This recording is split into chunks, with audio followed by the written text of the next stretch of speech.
Vous avez l'impression que vous n'arrivez jamais à épargner malgré vos efforts. Peut-être que le problème ne vient pas de vous, mais des conseils que vous suivez. Dans cette vidéo, on va voir les erreurs classiques que beaucoup de monde fait, souvent sans s'en rendre compte, et qui sabotent votre épargne. Et surtout, on va voir comment les corriger avec des méthodes qui sont concrètes et qui sont adaptées à votre situation. Alors, non, épargner ne va pas obligatoirement vous rendre riche, mais ça peut vous éviter de finir pauvre. Et rien que pour ça, ça vaut le coup. Salut et bienvenue, je suis Benjamin Voris. Sur cette chaîne, on parle de finances personnelles et on parle d'investissement. Je vous partage mes découvertes, mes tests, mes stratégies. Et si vous voulez me soutenir, vous avez une seule chose à faire, vous abonner.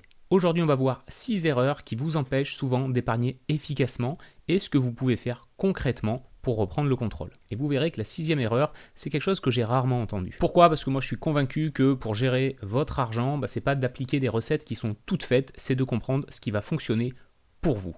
Erreur numéro 1, c'est de penser qu'il faut un gros salaire pour commencer à épargner. Ce que j'entends souvent, c'est je commencerai à épargner quand je gagnerai plus. On l'a tous pensé un jour, c'est normal. Et pourtant, c'est une des croyances les plus paralysantes quand on parle d'argent. Parce que le problème, c'est pas tant le montant de vos revenus, c'est votre capacité à garder une part de ce que vous gagnez. C'est ça, votre vrai levier. Parce que si vous dépensez toujours autant, voire plus, à chaque fois que vous augmentez vos revenus, votre épargne, elle, n'évoluera jamais. C'est ce qu'on appelle l'inflation du style de vie. Et ce piège, c'est très facile de tomber dedans sans s'en rendre compte. On passe d'un petit appart à un plus grand, on passe d'un resto par mois à 2 restos par mois, on prend un abonnement de plus, on prend une voiture plus grande, plus confortable. Résultat, votre reste à vivre ne bouge pas et votre épargne non plus. Et j'irai même plus loin, c'est que si vous commencez à épargner même avec un petit revenu, ça vous donne un avantage énorme. J'ai trouvé un exemple, alors ça m'a évité de vous refaire les calculs, mais c'est justement la comparaison entre une épargne qui est précoce avec un petit montant et une épargne plus tardive avec un gros montant. Dans le cas 1, on a Sarah qui met une mise de fonds initiale de 100$ et qui met 100$ en plus tous les mois de côté, avec des intérêts à 5,5% et qui épargne comme ça pendant 10 ans. Au final, la valeur totale de son placement est de 16 000$ avec un total d'intérêt de 4 000$.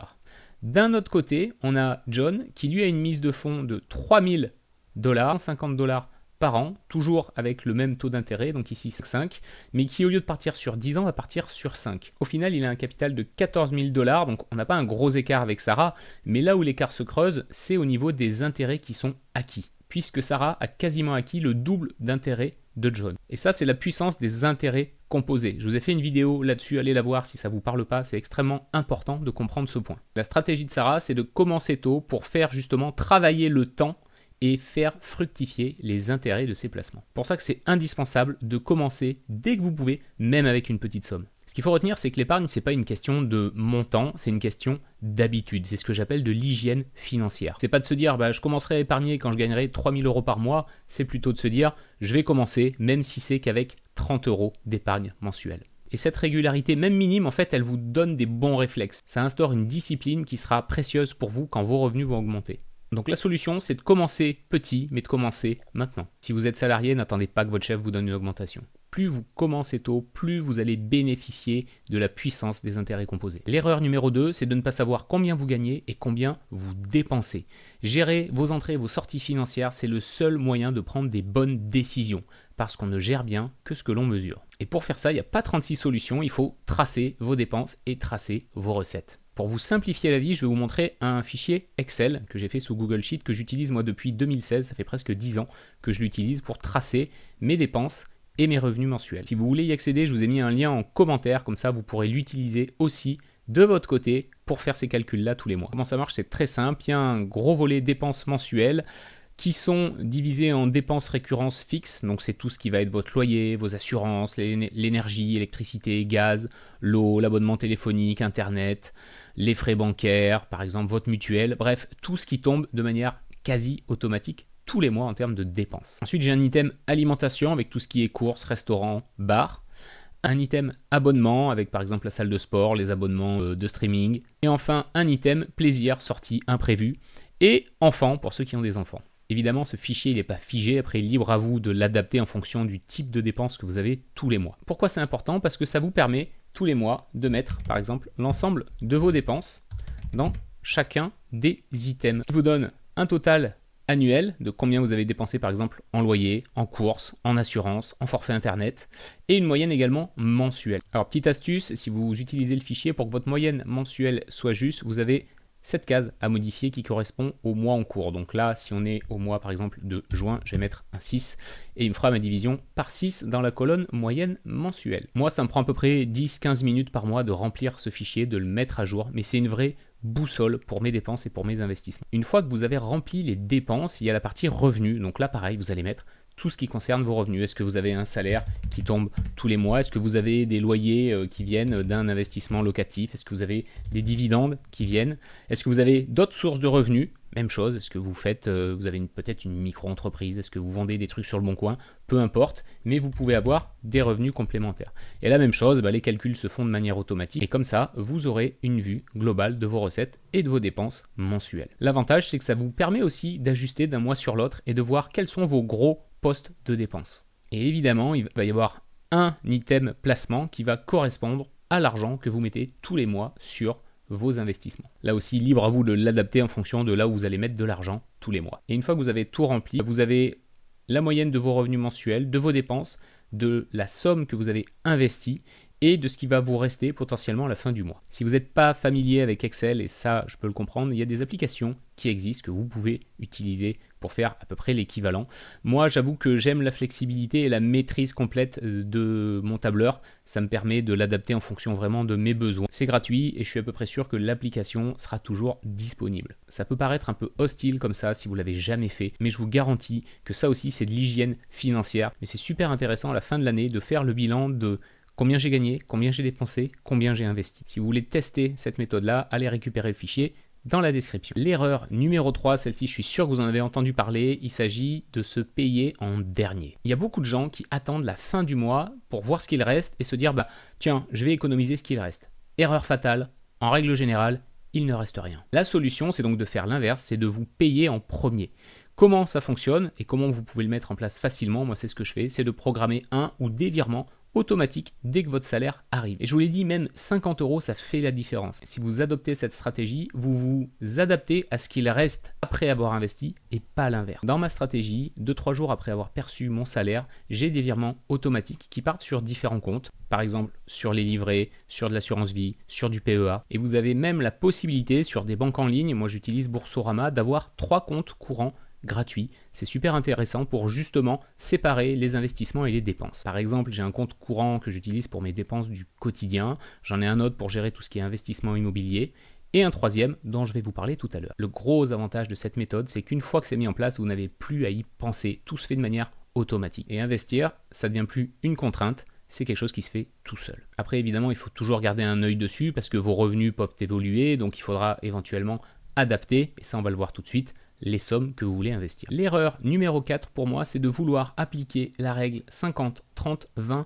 à la lettre. Cette règle, elle vous dit que 50% est utilisé pour vos coûts fixes, 30% pour vos besoins personnels et 20% pour vos objectifs d'épargne. Et dans la vraie vie, comment ça se passe? Supposons que vous ayez un revenu de 2000 € mensuel. Si on applique cette règle, on se retrouve avec à peu près 1000 € qui sont liés à des dépenses fixes, 600 € pour les besoins personnels et 400 € en termes d'investissement. Pour moi, cette règle, c'est une boussole, mais c'est pas un GPS. Vous allez être obligé d'ajuster selon vos priorités parce qu'en fonction de la ville dans laquelle vous êtes installé, peut-être que vos dépenses fixes seront plus élevées parce que vous avez un loyer qui est plus cher. Peut-être que vous avez des besoins personnels qui sont moindres, vous n'allez pas au resto, vous achetez peu de vêtements. Donc cette règle, elle donne un bon repère, mais moi je vous invite pas du tout à la suivre à la lettre. Parce que comme beaucoup de décisions en termes d'investissement, tout ça, ça va dépendre de votre situation. Votre situation est différente de la mienne, elle est différente de mon voisin, elle est différente de vos parents, de vos amis. Ce qui est important, c'est de s'adapter. Il y a peut-être des mois où investir 20%, ça sera beaucoup trop parce qu'il y a une dépense imprévue qui est tombée. Ce qui est important, c'est que vous puissiez ajuster. Par contre, ce qui est intéressant, c'est d'utiliser ces données-là pour savoir, vous, aujourd'hui, comment sont réparties vos dépenses. Si vous êtes à moins de 5% sur les investissements, vous avez peut-être un peu de marge de manœuvre pour augmenter ce ratio. L'erreur numéro 5 pour moi, c'est de ne pas avoir d'objectif clair, ce qui va vous emmener à mal choisir vos supports d'épargne. Parce que épargner juste pour épargner, c'est pas très intéressant, c'est pas très motivant. Et on prend le risque de tout redépenser à la moindre envie. La solution, c'est de réfléchir à un ou des objectifs concrets que vous avez envie d'atteindre. Par exemple, ça peut être de préparer un voyage dans 6 mois aux États-Unis. Ça peut être de créer un matelas de sécurité de 6 mois de dépenses. Ça peut être de préparer un investissement immobilier pour dans 2, 3, 4, 5 ans. Pourquoi? Parce qu'un objectif, il va vous donner une direction. Et l'absence d'objectif, elle va entraîner l'absence d'une bonne stratégie. Et sans stratégie, on va avoir tendance soit à mettre toute son épargne au même endroit, soit à la mettre sur des supports qui ne sont pas adaptés à nos besoins. Si vous voulez vous créer une épargne de sécurité, donc une épargne qui est disponible, qui est liquide, vous allez sans doute préférer des livrets type livret A, par exemple, où vous pouvez déposer et retirer de l'argent instantanément et sans frais. C'est en général ce que l'on fait quand on veut se créer ce fameux matelas de sécurité de 3, 6, 9 ou 12 mois de dépenses. Quand on a des projets un peu plus long terme, comme je vous disais, à 2, 3, 4, 5 ans, on va pouvoir les jouer avec d'autres types de supports, par exemple de l'assurance vie, qui permettent un retrait relativement rapide, qui comportent un peu plus de risques, mais qui ont aussi une probabilité de gain plus importante. Et enfin, quand on a une réflexion à plus long terme sur vraiment des placements qu'on veut emmener très très loin,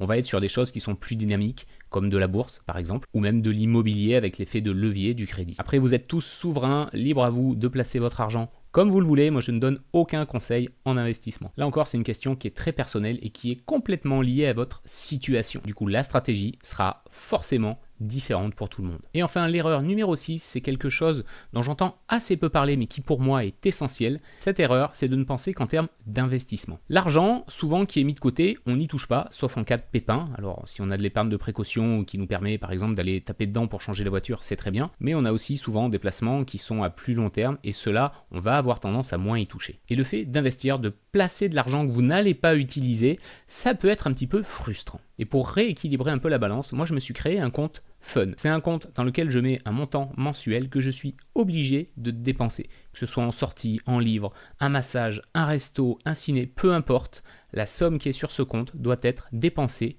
tous les mois. Le but, c'est d'avoir une dépense personnelle qui vous fait plaisir. L'idée, c'est de contrebalancer l'effet parfois frustrant de l'investissement qui travaille souvent sur du long terme avec le fait d'utiliser son argent pour une dépense qui a un résultat et un plaisir immédiat et rapide. Même chose, ça c'est un montant, c'est à vous de le décider, votre situation est différente de la mienne. Dans mon cas, j'ai imaginé un montant qui me permettait justement d'éviter la frustration. Épargner, c'est pas vraiment une affaire de recette magique, c'est surtout une affaire de clarté, de simplicité et d'intentions qui sont bien posées. Si vous deviez retenir peut-être une chose de cette vidéo, c'est que plus vous comprenez comment vous fonctionnez avec l'argent, plus vous rendez vos finances efficaces, saines et durables. Et des finances saines, c'est aussi un véhicule puissant pour gagner en liberté et en autonomie. Quand on suit ces flux d'argent, qu'on a des objectifs qui sont bien posés, qu'on a une stratégie qui vient soutenir ces objectifs, ça libère énormément de poids au niveau de la gestion de vos finances. Dites-moi en commentaire comment vous gérez au quotidien vos finances et vos investissements. Ça m'intéresse de savoir si vous avez des stratégies que je ne connais pas et qui sont aussi intéressantes. Je vous rappelle que le lien d'accès à ce tableur est dispo dans la description. Vous pouvez aller le tester. Je vous invite vraiment à faire ce travail-là. On se retrouve très bientôt dans une prochaine vidéo. Prenez soin de vous et de vos finances. Ciao!